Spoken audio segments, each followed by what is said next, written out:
Welcome to the MoonPath Press Chapbook release reading for Fire at the Big Top by Sandra Yannone, echoed by Sam Campbell, and Friends, You Drank Some Darkness by Joanne Harris Allred. I'm Lana Heckman Ayers, Managing Editor for MoonPath Press, and I'd like to thank you for making time for poetry when there is so much chaos in the world.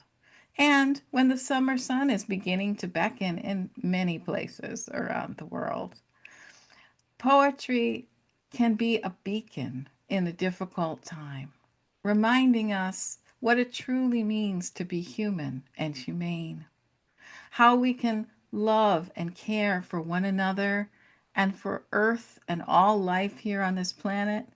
And as we travel out into the universe, care for the universe itself. Poetry reminds us, as Walt Whitman said, for every atom belonging to me, as good as belongs to you. And as Carl Sagan said, we're all made of the same star stuff. I'm delighted to present three poets today who confront the fragility of life head on, our terrors and our stresses. Joanne's poems are informed by a reverence for nature. Sam is a seeker, a striver for truth amidst the impermanence. Sandra engages with the thrills and chills of the circus against the backdrop of the historical Connecticut circus fire her own father survived. All our poets today bear witness to being and being and desire, and the challenges of achieving grace in our lives. Our first reader is Joanne. Let me tell you a little bit about her. Joanne Harris Allred is the author of 4 previous collections: Particulate from Bear Star Press, The Evolutionary Purpose of Heartbreak from Turning Point, Outside Paradise from Word Poetry Press, and Whetstone, which won the Flume Press Chapbook competition. Her work has appeared in Women's Review of Books, Prairie Schooner, and Quarterly West, and many other publications. She was born in and spent her early years in Salt Lake City, Utah, but has lived most of her adult years in Northern California, where she taught in the English department at California State University, Chico. With her husband Jerry, 3 children, many dogs, several iterations of chicken flocks, along with a lush companionship of wildlife, she lived for many years in Butte Creek Canyon. Their original home there, however, burned in the Great Fire of November 2018. Now she splits her time between a coastal community in Humboldt County, California, and Butte Creek Canyon. Joanne, please unmute and read for us.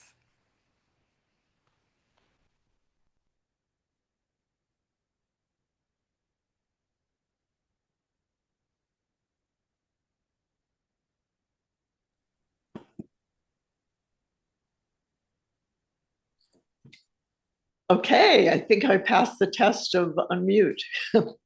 So thank you all for being here. It's really wonderful to see so many faces that I know. And I'm not sure about a Zoom reading, but where else am I going to get people from Texas and Washington and Oregon and various spots around California? So anyway, thank you for being here. And I want to thank Lana Ayers for being such a gracious and generous host and moderator, and also for her work with Moonstone Press and the beautiful work she does. So this is a beautiful work. She's been a pleasure to work with. So I wanted to say just a little bit to start with about the title of the book, which is actually taken from a quote or a line from one of Tomas Tranströmer poems. And the line goes, "Friends, you drank the darkness and became visible."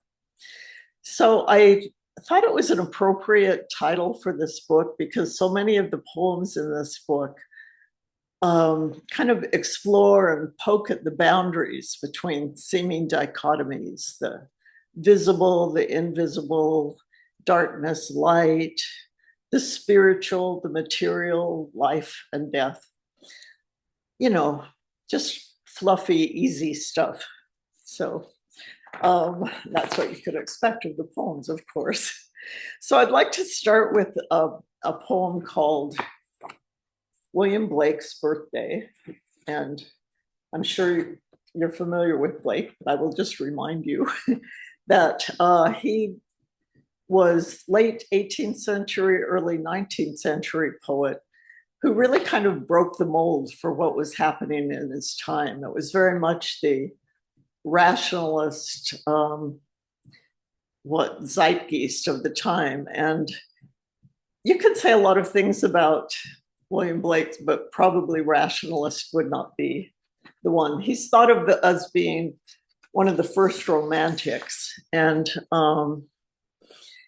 even though he rejected the rationalist perspective, what he really wanted to do in his work was not say, oh, the material or the spiritual, but he wanted to see how they could come together and be. He was a literal mystic and visionary. And this poem begins with one of his early visions of when he was 10 and walking around in London and happened to see a bunch of angels sitting in a tree. William Blake's Birthday, which, by the way, is November 28th.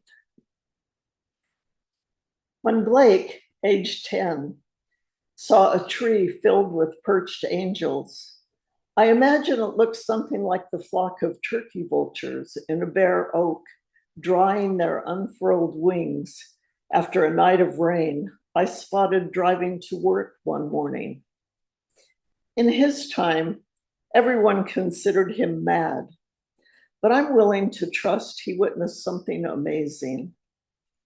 How old was I when I knew God did not reveal through withered church elders or the onion skin pages of their holy books, but in earth's fanatical beauty? Leaves fallen from a liquid amber shawl the hedge like crimson snow. The sinking sun haloing a flaming maple is also cloaked divinity. Leaning her tiny head back, Brooke at 4 weeks was so entranced by leaves quivering in the breeze, I knew she saw a realm inaccessible to me. Doubt as you may the mystical, the human eye is calibrated to perceive just 0.02% of the light spectrum. So much goes on all around all the time without us having a clue. As his brother died, Blake watched his spirit leave the body and rise through the ceiling, laughing joyously. The joke of being wholly focused in dense matter, delivering its punchline at the very end.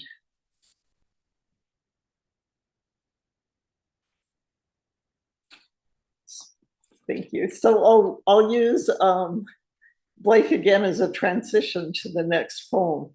One of the most famous of his lines, which I know you will recognize, it begins, to see the world in a grain of sand. And you may hear the echo of that at the end of this poem. It's called Integrity. When it comes to explaining my 20s, I confess I lacked integrity. Old enough to know better, I didn't. I don't mean this was a failing of character so much as an expression of being fractured. Like moon on creek riffles, that is, the shivers were beautiful.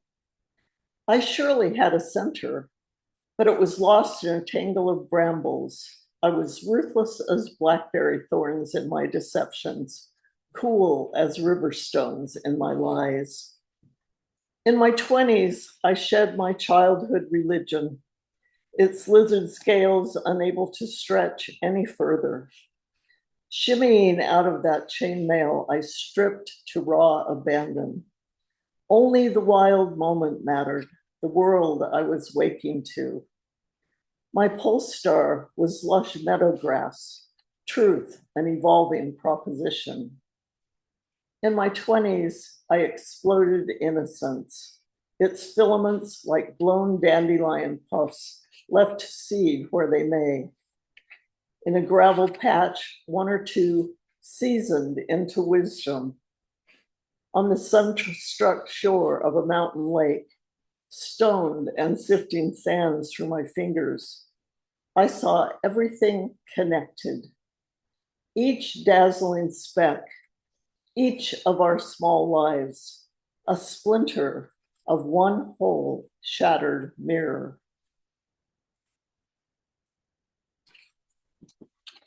So with Father's Day coming up, I thought I would read a couple of Father's Day poems. And I'll just, both of which, my father's no longer living on the planet anyway. But both poems kind of explore how even though he's gone, he still is so very present with me a lot of the times. And I'll just say as kind of a frame that my dad was a really can-do guy. It's like if he could do it, he'd do it. If something needed done that he didn't know how to do, he'd do it anyway. He'd figure it out. So this poem is called Roots. My father faced down the wind chill of mother's moods by going underground, not coiling into his own winter, but into the crawl space beneath the house. With pick and shovel, he put himself in harness, hauling out buckets of earth he dug. Years later, concrete and wall studs, masonry for a livable basement. Finally, my own room emerged from his humble design. At night, I'd descend and with pen and notebook, begin to dig out the darkness.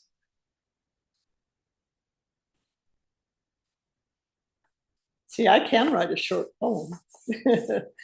You won't see too many of them though. So this next one, again, actually references Father's Day, and it's called The Space Between Us. 12 years since the arrest, your hearts, you whisked off beneath a midnight winter sky, emptiness between stars, still all I know of God. Your clothes, long ago bagged and given away, include the ties you wore to church each Sunday, colorful silk nooses, what you always wanted for Father's Day. I like to imagine you in a flannel shirt at a cabin in deep woods, moss greening the split log door left ajar to catch the traffic of birds revving at dawn. My romantic notion of solitary. All this time you've been in that hole on a hillside, locked down in a box of varnished oak, awaiting parole. It seems one doesn't get over big loss so much as become accustomed to it. The hole left by absence growing into habitual presence, a spaciousness with altitude's thin air. I'm aging into a patchwork of vacancies. Loosening tendons and the atrophying muscle of memory hold me together. The atoms of our shared life diffuse more each day, time and space widening between us as we become more the same.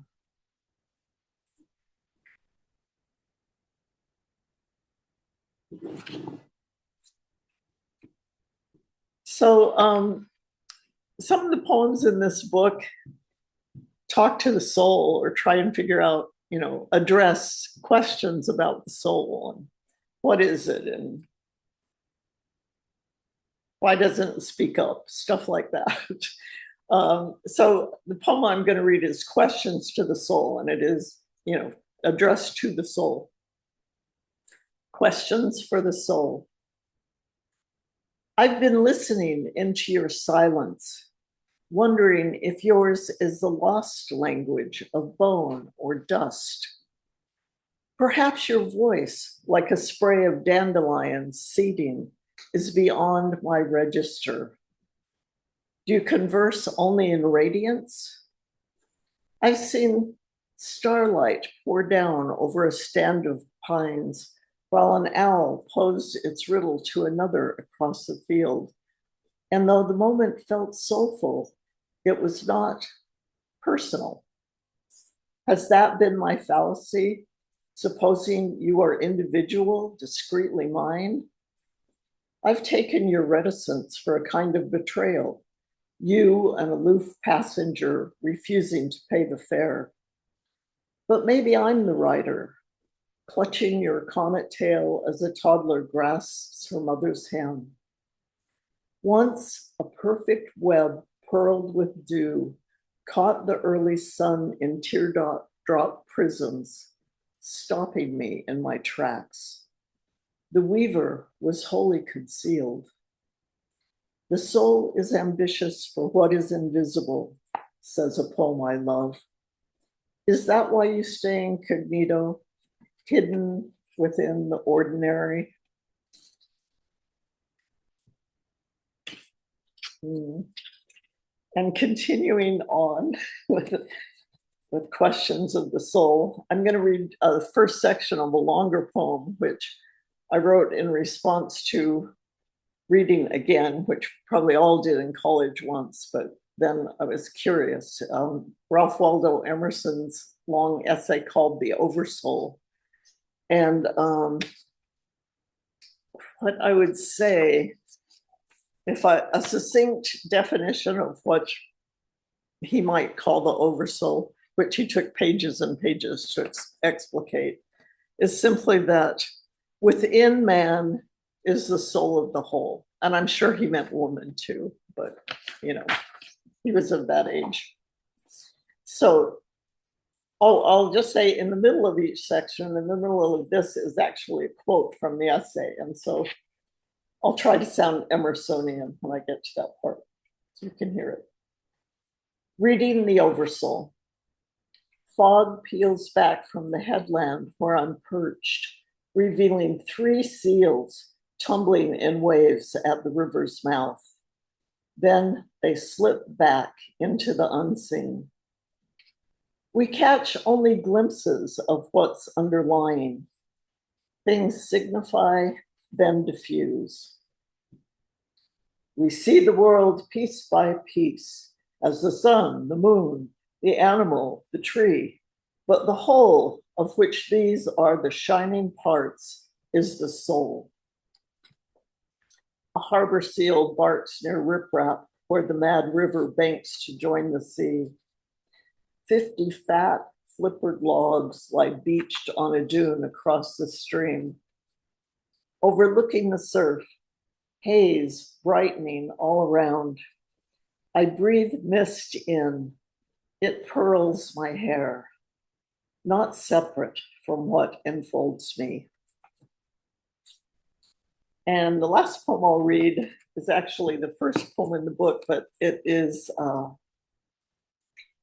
same setting, which is Clam Beach in Humboldt County, very dear place. This poem is called Small Gifts. At Clam Beach this morning, foam brims the water's lip, trembling toward low tide. Left on the dark strand an offering, 4 sand dollars, luminous, unchipped, in the rack ripening at the margin of surf and land. Parody for the car key lost walking this shore a month ago. All that swallowed by indifferent rhythms sometimes swamps me. My golden romped here, fetching a stick I'd throw. She'd scoop it up on the run, shake, give a few chomps, drop, then snatch it back, smiling when I'd reach to retrieve. Nothing is happier than a dog at the beach. Yes, I know matter is transient, only on loan for a spell. Wordsworth said we find strength in what remains, the shell of memory, a philosophic mind. And nature picks up the slack, fills any vacuum, an ocean of things taken, small gifts given back. Thank you. Thank you for being here. Wow. So beautiful. Just every poem packed with memorable images. Face down the wind chill of mother's moods. With a pen and a notebook, began to dig out the darkness. Asking of the soul, do you only converse in radiance? I mean, just powerful. And of course, nothing is happier than a dog at the beach. That's the truest line. That's the truest line. Oh my gosh, so beautiful. Thank you so much, Thank you. Joanne. All right, and I'm going to introduce our next reader. Sam Campbell was born and raised in Cary, Illinois. He attended Concordia University, St. Paul, on a football scholarship where he earned a Bachelor of Arts in English with creative writing emphasis. He earned his MFA in creative writing at Boise State University. As a teaching assistant at Boise State, he studied theories of literary criticism, lyric poetry, rhetoric, and composition. Since then, he has taught composition and literature courses at Truckee Meadows Community College, University of Nevada at Reno, Western Nevada College, Sierra Nevada University, Lake Tahoe Community College, and Prince William Sound College. A Best of the Net nominee, Sam's work appears in or is forthcoming from Lindenwood Review, Harper Palat, Diagram, Poetry City USA, and many other places. He is currently Assistant Professor of English at Prince William Sound College in Valdez, Alaska. Welcome, Sam. Please unmute and read for us. Awesome. Thanks, Lana. Thanks everyone for being here too and taking some time to listen to some poetry. Thanks, Lana and Thomas, for believing in this collection. Some poems in here are 15, 20 years old, obviously with some newer ones, but I've always kind of believed in them, and it was nice to have Lana and Thomas believe in them as well. So I'll just jump in. The chapbook is in 3 sections, so I'll just read a couple from each, and then kind of go for it. So to start, this poem is titled "Talking to Your Eyes is Talking to Myself." I tell this fruit you will rot, and it is still delicious. Our sun, a needle scratching latitude like a record, spits static into oceans. I wait in the wave's white claw. The fresh blood of nightmare swells before you like a used infinity. I taste dreams of chronic falling, flesh spreading its immortal laugh, promenade with gravity, shamble a body soggy. Thank you. This next piece is titled A Dream Song Hitchhikes Toward a West, after John Berryman. A thumb, you see, is a lot like a life, in that the simile dies with the bones.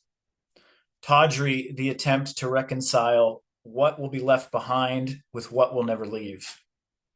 Henry will never leave the driver's seat of each passing car, so when one stops, kill it. and the next.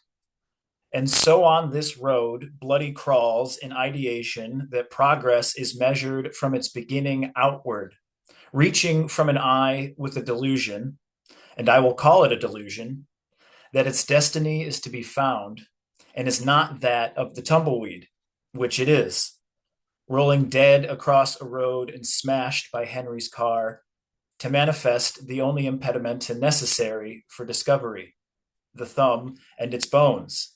Kill it.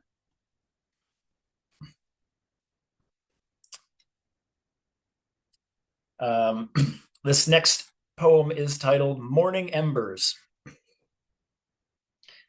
I wanted to be a desert, but I was just a drought, heavy with heat and desire to sustain myself with whatever I dried to death. I killed the creeks, pulled the green from the groves, took from you a harvest so famine could stare through your window. I liked to let the clouds mother across the sky, to feed your desperate breath abreast of my yawning weather. I made the shade torture by telling you of its temporality. I raged a wildfire on your horizon to burn your home into a memory. How still you stood as it crept. A monolith of defiance and flesh, your scent scorches in my brain as I weep the land to life. Each morning, I dream of you and the fire.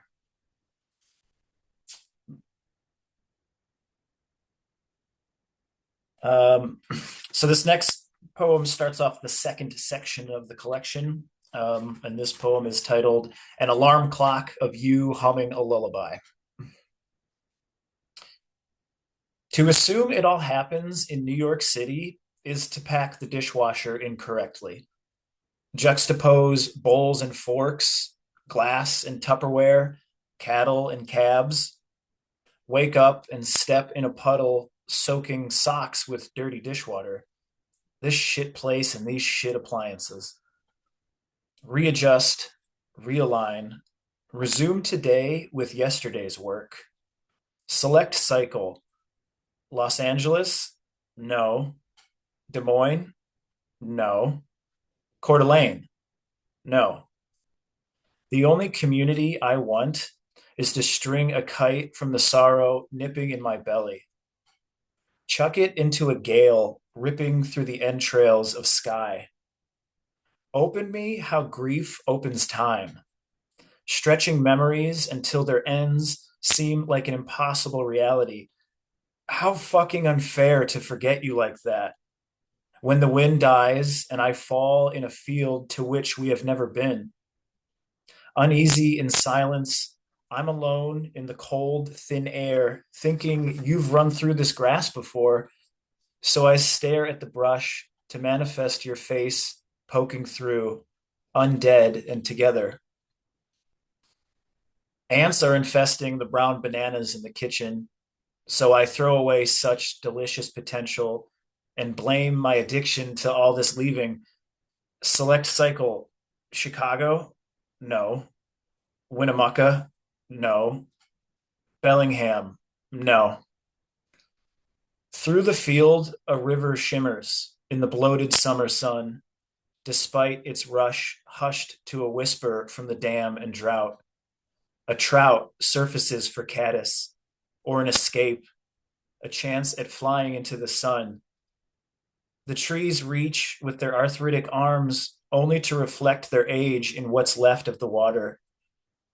To have needled this river into your vein, rather than the morphine that dripped your death to a dull drag, slowly holding your body, I felt so small in the waves of your blue skin. The only thing I've resolved is that dawn is never still. As I soak in the appliance's susurration, whirring just past a silence. Select cycle. Carrie? No. Laramie? No. Libby? No. I confess to the cold, it's the same that killed the lark, though I still love its crisp caress as I scoop this death from the doorway. How lovely to nuzzle such a thing, spreading like a disease. I trim and trail its feathers behind me as an offering. Quick wash, yes, wiping my contamination along the hot, smooth surface of each clean dish. Thank you. This next poem is titled Notes Toward LSD and Birdsong. The reunion memorizes how this finch looks desperate and grateful. Sounds of past river through the window. Ambience borders my arrival. I, a collection of rhythms, sing nests and sticks and dead grass echoes, the light echoes, the horizon purples the branches' recollection of you. Each day you could leave me to roam an infinity. Let these colors live forever. Is anything even real anymore? I hope this poem kills me.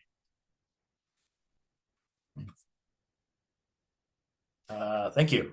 And then just a couple of pieces from the third section um, that kind of alternate between landscape and reverie.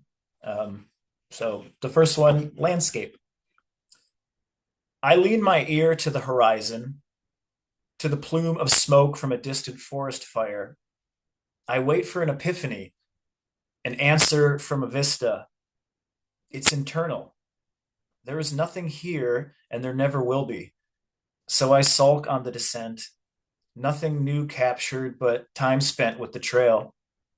This is all there is, the forest and its colors. I witness change, needles falling to the ground, footsteps cracking through time. It doesn't need me. I'm merely traveling with the vanity that I am different from what I see, the underbrush burning to death to nourish the soil. Reverie. Zephyrs hold a magpie still, in flight above a creek. Bushes weep the wind like song. A hush creeps across the meadow. I write the trail with steps on stones, clacking a discourse to the dead sage. The last patch of snow holds on to a shadow, dying next to the river, pushing the stream toward town. Boot prints end at the fire access road, dried in the dirt like a fossil. I, too, turn around. How one trek can perform as separate experiences. How wilderness relies on the city relies on itself. The bend soon engulfed by spring, a white-tailed ptarmigan opens its beak to scream. Cool. I'll read one more of the Reverie. I always expect self to return, and now it does not. Return and resolution are not created equal. I had hoped for familiarity atop certain vistas. I wanted meaning to be a view of the valley during inversion, to lean over the colors that make up the weather, the smooth drool of season's decay. I wanted to read the landscapes I created. I am wavering in regret. But that was the beginning, and this is different. I expected to be a heave of warmth felt and forgotten by now. I say forgotten, but I mean content. Can self renew without an occupation of the past? I conjure an idea without considering time, an hour in which narrative is a hue of light. I wanted choice and other endings to pull apart, to strive for something I cannot know. I could only ever be a description, a frame of a concept hung crooked on a wall. For love to be eternal, we must acknowledge temporality. And so I sing in this moment of body, recalling the dead passerines. The tree still glimmers in the soft thought of a downpour. Velvet rain, warmer than the air. Hold me in the calmness. Hold me in our saturation. Tell me why it matters. Thank you. And thanks everyone for being here and for listening to that. Thank you so much, Sam, for that powerful reading.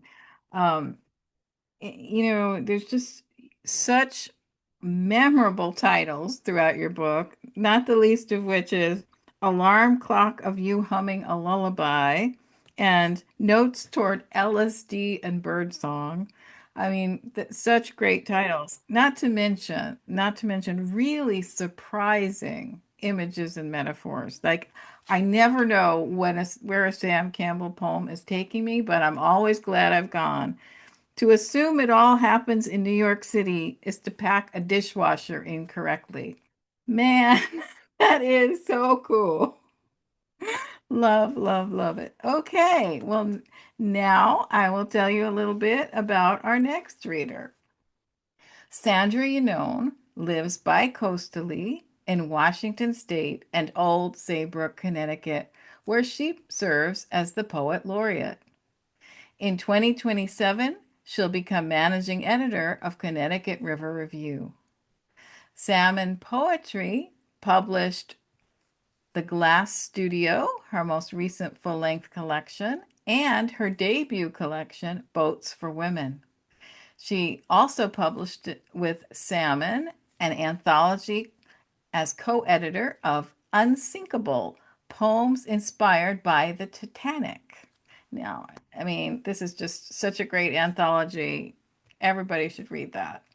And she's series editor for Seven Kitchen Press AV Christie Chapbook Award for Women Poets Over 50, serves on the board of the Olympia Poetry Network, the Advisory Committee for Poetry by the Sea, and she's retired from a career as Faculty Writing Center Director at Evergreen State College.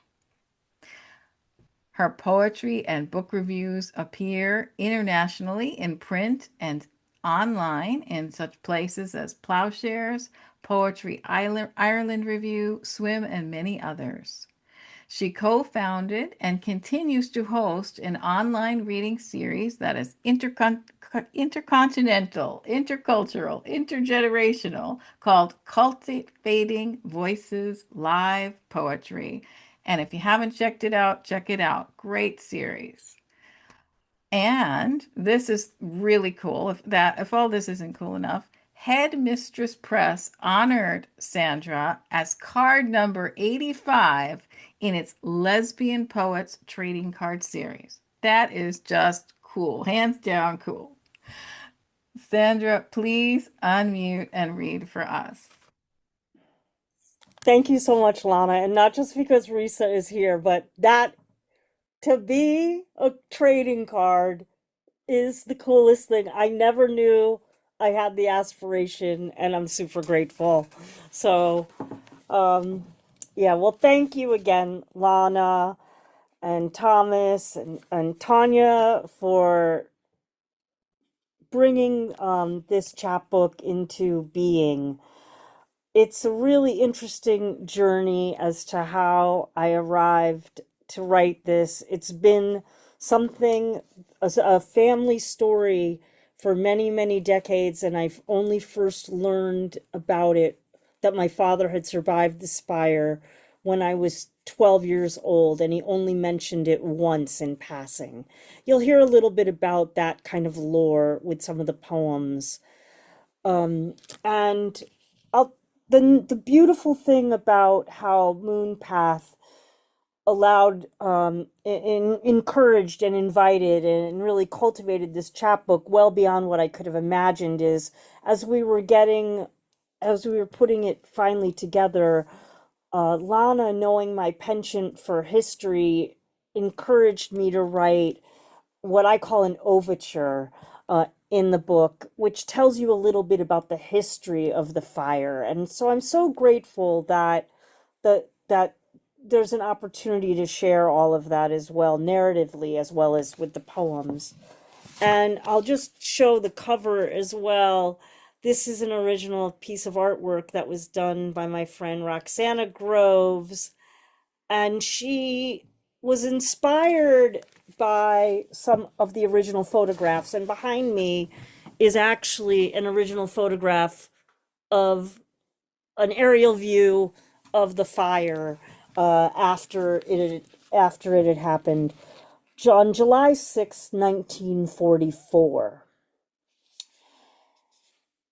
And because some of the poems will tell you a little bit about that historical aspect of it, I'm just going to launch right in. I'll mention this, that the book itself fuses 1944, the circus fire in Hartford, Connecticut, with what I call combustible desire in the present day.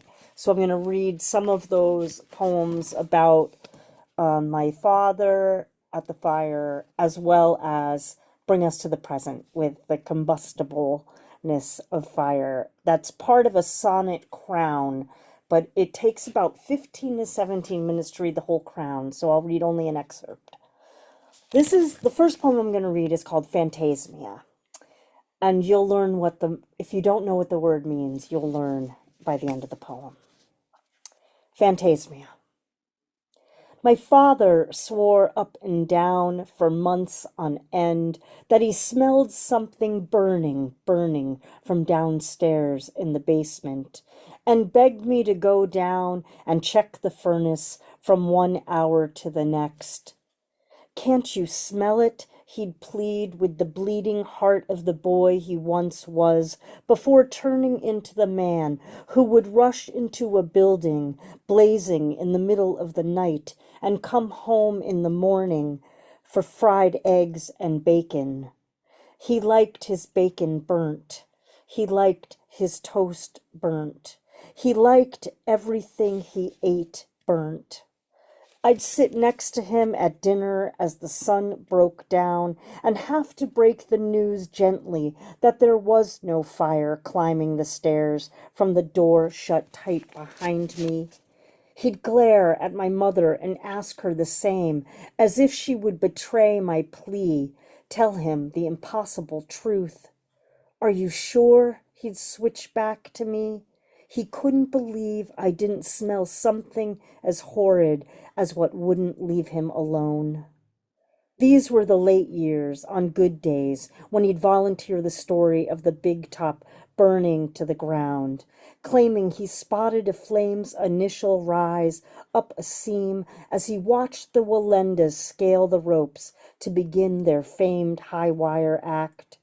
He jumped off the bleachers, ran like hell from the mayhem, and turned around once to gape at the whole black sky where the tent used to be. At his birthday party, when asked when he remembered most from that blistering day, he deadpanned, watching the clowns hose the elephants down as he blew out all 75 candles on his cake, offered everyone a slice and a priceless grin. Phantasmia, his neurologist diagnosed after too long a wait, otherwise known as phantom smells. And I started not to believe him, the doctor, I mean, the more my father spun his fiery phantom tale. Well, thank you so much. As we were coming to the close of coming to the close of kind of the editing process, Lana said, it's okay if you want to add a couple more poems. And I remembered a story that I had kind of forgotten about the day after the fire. And I just wrote it in 4 days to get it into the chapbook. And I'm so grateful to Lana for encouraging me to do that. And I'll read this poem to you. It's kind of one of the things that most haunts me about my father's experience, and it'll be very apparent why when you hear this. It's called The Day After, July 7th, 1944. Let's pretend there was a good reason. A father took his son, a boy just turned 8, to the temporary morgue at the State Armory on Broad Street, where the dead stayed dead, tented underneath scratchy drab olive blankets on army-issued cots. Let's pretend the father needed his son to see the outlines of other children's bodies who may have stood near the day before, as all watched with amazement the big cats racing through the chutes to signal the opening of the greatest show on earth. And let's agree it wasn't coincidence that the greatest loss of life recorded was by the animal chutes, where children and mothers died trapped, crushed, and some even branded by the metal cages fusing against their unsuspecting skin. And let's imagine another good reason for the boy to need to see how his body might have rested finally in pugilistic posture, knees curled, arms raised as if to protect his face, had he not abandoned the cats and the chutes and admitted I was lonely when his aunt asked why he came back to his bleacher seat. Let's say he didn't hear the occasional wailing of women piercing the dead silence as nurses slowly pulled back each army-issued blanket, cot by cot, while his mother and aunt, two of 1,500 volunteers, aided at one of the 4 overwhelmed city hospitals, most of the adult men in Hartford absent elsewhere in a world at war. Let's pretend his father held his young son's hand the whole time and after drove him to A.C. Peterson's for ice cream for being a good alive boy.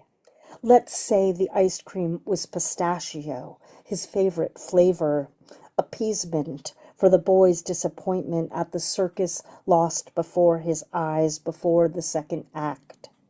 And while we're here, let's pretend there was no alcohol on his father's breath, that the father was clean-shirted and shaven and smelling of aquavelva and just a few cigarettes, and not the brand that might have set the entire day aflame. Let's pretend all this because my father is dead now, and I never thought to ask why my grandfather took him to the morgue to wait with the others in high heat that day after he and his aunt survived. Let's say for the rest of his life, my father, an only child, was never lonely again. Thank you. Thank you so much. Well, I'm going to switch to the Circus Fire Corona for just an excerpt of a few of the sonnets. And a Corona historically they are linked. So the last line becomes the first line, and so on and so on. And this sonnet crown happens to have 12 sonnets. I'm going to read 3 as we're nearing the end. And I'll begin with The Trapeze Artist. And then we chose to dare. We dared ourselves to lose each other in the air. Every time on the trapeze, upside down, my knees gripping the bar, I closed my eyes, my head dizzy, trusted my hands to please find yours ready and waiting to catch me clean so we would not displace the crowd that was us. Our hands, our serpentines swinging in the air, defying all the loud beloved awe that we heard from the faces daunted below. We were still the flying Walendas after all our intimate, daredevil haunting acrobatics above. No one knew this better than us. We trained ourselves to fly uncertainly through the air, to fall without fear of exquisite pain. The Human Cannonball. To fall through the air without fear of exquisite pain, to make myself the illusion of round as I split the molecules of light and air. Without explaining, I become more circular each flight. I uplift everyone's eyes until they can see no more than I believe resides in this anomaly that the ringlings call my cast iron body. I am encore before I am shot into the crowd's terrified glee. Where I land, no one owns, and this makes me more like the fire that will dislodge the love from what I do, forever extinguish my destiny to go on with the show. I become glove to most of the air. I become a flying trick card. And as for the whip of air I create, I crack it hard. The Lion Tamer. And as for the whip of air I create, I crack it hard with a dramatic flick of my wrist and a flare, and this is mostly for show, like the charred matchstick that I presume set the air on fire, remains separated from its once burning flame. Who tames whom in this pair is the more insightful answer to earn in this ruin, this riddle. One is lion, yes, and one is roar. No, one is flammable, the other is not. We are two sides of the same coin the carney flips to draw you into his trickery. Heads or tails, I dare you to believe it matters which. The lion's lips or mine kissing your upturned mouth. Either will provoke the utmost combustible, charming thrill. So that's a few sonnets from the Circus Fire Corona. As I said a little earlier, if you want to know more, obviously you'll have to buy the book or come to another reading where I'll probably read another selection. And I'm going to end with another poem that I wrote fairly late in the sequence. I realized after I wrote the Sonnet Corona, which initially happened from an acrostic poem that I wrote called The Glass Blower, that was also a sonnet. I was doing in a workshop at the Museum of Glass in Tacoma, and I didn't realize that one sonnet would open the door for me to then end up writing the Circus Fire Corona. But after the Corona was done, I was thinking, so what are some other voices that have been left out? And one of them that I realized was the suspected arsonist. So I'm going to end on the poem called The Arsonist. I will just say historically, this individual was never charged, and there has never been a resolution to the crime. They never figured out what set the circus on fire. So this is the arsonist. And and one other note here. I mentioned the Currents headline, and that's the paper of record in Hartford, Connecticut. The Hartford Current. So that's the paper we're talking about. This is the arsonist. There is nothing on earth I wouldn't want to watch burn. Where I see devotion, you see fire, danger rising, rising, with each unwanted minute, rising higher. I used to want to be seen like this, but now I am content to let the flames do my calling. I am more behind the scenes, in control of who I am, uncaged, unashamed, a lion unannounced, licking my wounds clean. We read together at the stand from the same papered news. I am the current headline staring back at you. The death toll rises overnight like rancid smoke. I am every family's worst bruise, ready to pounce. So remember, tightrope, I control what burns. I become more suspect withheld than crime resolved. Remember, you become victim, less human, over time. Thank you so much, everyone, for listening to some history and, the history of fire and desire. And thanks again to Lana and to MoonPath Press.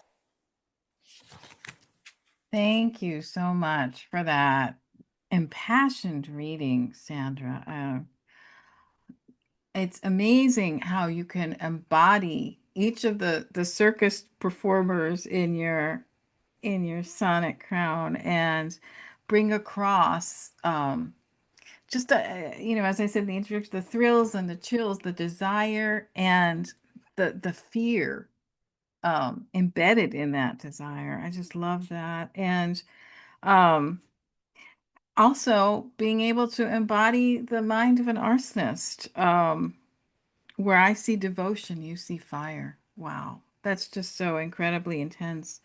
And the personal poems about your father as a child, I mean, particularly in the day after the the repeating line that poets call anaphora. Let's pretend, the refrain of let's pretend, all of these things leading up to it's beginning with the powerful line of let's pretend the father needed his son to see the outlines of other children's bodies, and towards the end about the father's uh not, let's pretend there was no alcohol on the father's breath and that there was ice cream, like it's just so powerful. And we get a sense of what this was like for your dad as a child, what it must have been like to have been taken to the makeshift morgue of all places after having, escaped narrowly this fire himself. What an incredible collection.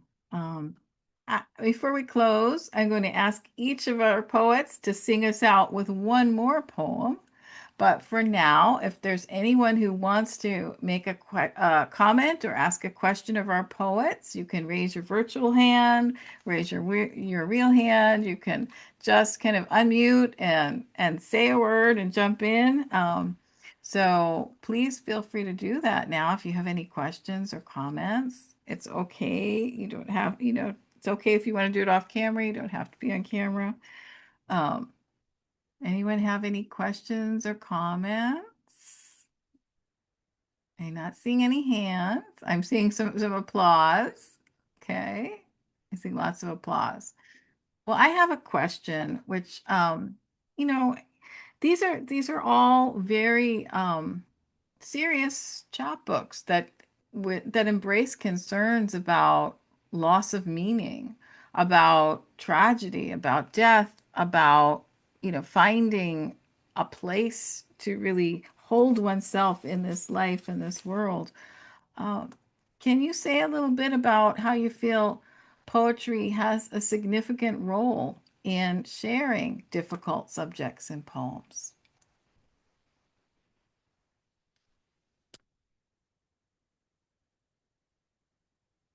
Anyone like to start? You can just unmute. I'll start. I'm, as the host of Cultivating Voices, I hear a lot of people also. I listen to many people write poems that are grappling with, what may be the darkest hours in their family, the darkest hours in their own lives, the darkest and some of the darkest hours of history. And certainly I'm really reminded of a cover story from Life magazine that came out in 1985. Um, 1985 is the year that the Titanic was um, recovered from the 400 miles off the coast, by Robert Ballard. And the cover story was, Disasters, Why We Can't Look Away. And a psychologist in that article, talked about that that our ability to look at, and I'll argue to read about, to hear about difficult subjects and to write about them, certainly. The thing that what that article said, and what I think remains to be true, is that as difficult as those things are to write, to read, to hear, what they most do is also affirm that we are still here and that we are alive. And really the sacredness of that aspect. Certainly for me, with my father, knowing very well that of the 167 people who died that day at the circus, that most of them died at those shoots, those animal shoots where he had been right before and decided to go back because he was lonely, um, certainly rings home how split second moments are truly the difference between life and death, and how the ripple effect of that throughout our lives.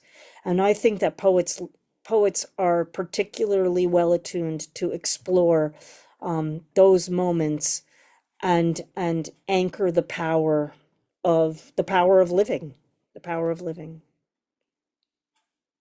That's beautiful, Sandra. Yeah, to anchor those moments and affirm the power of living, and that we're still here, that we've That we're survived, still that here. things Yeah. that that we can survive, that we can get through anything. Um, yeah, that's beautifully said. Joanne or Sam, would you like to chime in? Um, yeah, I would just no one's getting out of here alive.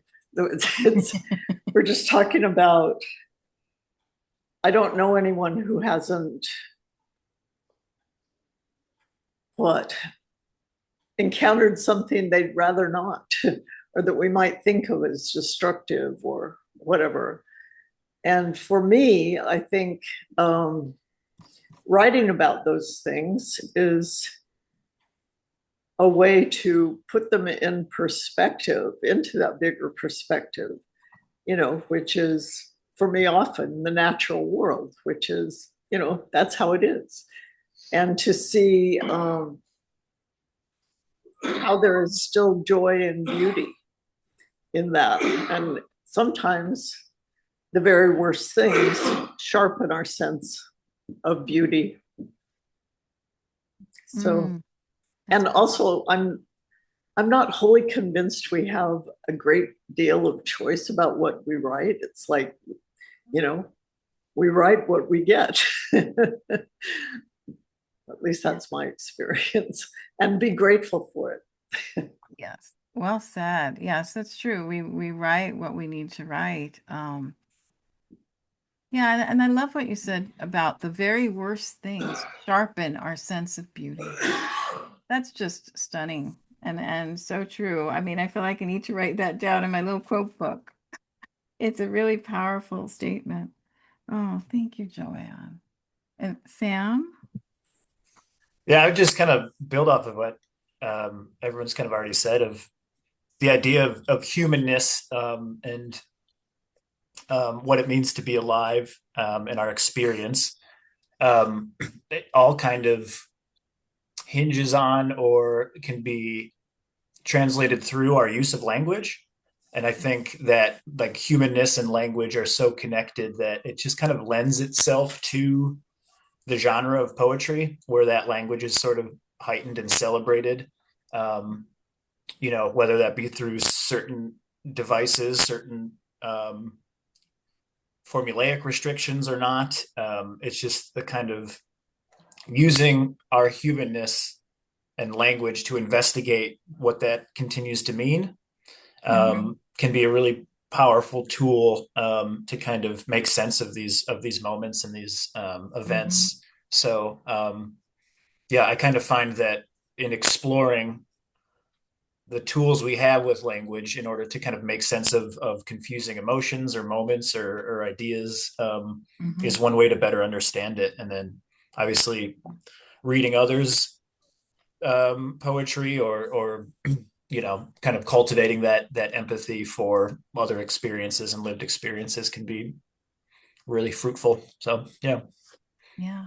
Oh, yes, that's so true. I love what you said about the heightened language of poetry, um, to sort of convey that experience more, in a way that's accessible and a way that's brings you into the moment with the poet, I think. That's one of the things that really I would say that poetry saved my life and continues to save it because and James Baldwin, there's that famous quote that, it's in reading we discovered that the things that we suffer that are the things that all humans suffer, and we're never alone in that suffering. That this is all something we share with each other. And what you said about Um, yeah, about compassion too. I mean, that's right. You know, we see each other's humanness when we write about these dark experiences. We see we all go through, and our experiences may differ, but compassion comes by understanding we all have the same heartbreaks, the same losses, the same griefs. Really beautifully said, all three of you. Wonderful. Thank you. Now we're going to hear one more poem before we say goodbye. So let's have one more poem from Joanne. Okay. This poem is called Order, and I'll just say it was at one point it was opening my manuscript, but when I was working, someone helping me order things, she said, "Oh no, you can't begin with that poem. This poem has to be earned." So what I'd like to say is, that you guys are all still here listening. You've earned. Anyway, it's called Order. Just as I'm thinking it's my father's birthday, a snowy egret swoops the calm green water, lights in an alder across the creek, folding broad wings into the sleek pose it assumes fishing the shallows. Angel white. Is it a sign, a visitation? Butterflies of any hue can signal the beloved dead are nearby. Hummingbirds bring knowledge from other worlds. The orange dragonfly dipping its tail on the water may also be a messenger. Its burring wings a prayer wheel, sending up pleas like bubbles to burst before the gaze of a distant god. The delicate damselflies cling to shore reeds, sapphire weft in the green warp of riparian tapestry. Maybe all winged beings belong to the order of angels. Diaphanous threads of their flight rise through air, meaning to mend us fractured humans to the divine. The swan, the ibis, ravens, doves, hawks, honeybees, bottleflies, bats, moths, midges, mosquitoes, they're whirring, humming, darting, swishing, floating, soaring, all measures in an ancient score, a hymn to lift the earthbound into a higher realm. Thank you. Beautiful, Joanne. And let's have another from Sam. Awesome. Yeah. Lastly, thanks again, Lana and Thomas and Tanya and everyone at MoonPath and everyone that showed up for the reading here today. I really appreciate it. This last one is Landscape, the last piece in the collection. Now I gesture to the window as an aperture for newness, but it's the same topography, same sky, just a different outlook. And even that's falling into a familiar loathing I've held since learning there was even a window in this poem. Tumbleweeds roll across my view, reminding me that tumbleweed is not a species of plant, but plants become tumbleweeds when diaspores decide they're done with the drought. Death as a necessity bounds across this earth to grab a chance at blooming again. Again, it sweeps the horizon as I watch from the window, standing, waiting. A kettle of vultures circles above something I cannot see. Thank you. Beautiful. Thank you so much, Sam. And Sandra, sing us home.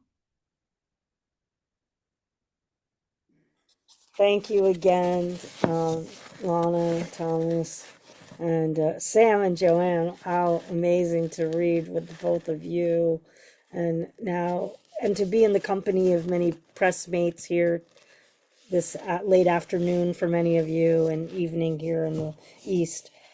I'm gonna read the final poem in the collection. It's a poem that I wrote in the late 80s, only the second time after I'd heard my father talk about the fire. I was in my MFA program at Emerson College in Boston, and my professor had us do erasure poems, and he passed out randomly these pages from a still unknown Victorian novel. Still to this day, I do not know what the novel was, but when I finished the erasure, there was the circus fire on the page. I still couldn't write about it. It would obviously take me decades to keep writing, but this was the original poem. And my new addition was that when I found it in my notebooks to get ready for submitting to MoonPath, I erased the chapter heading to create the title. So the title is I Attend to Sin, an erasure. It took minutes. One little tick seats 50, and a sandy floor caught dark red, burning yellow, turned itself into a circus, the ring being enclosed by rising tiers, each gradually diminishing. The great fort still ruined, those on the ground, deserted, yawn black and empty. Do not shrink back into the clamor of the sun-drenched present. You may understand what follows.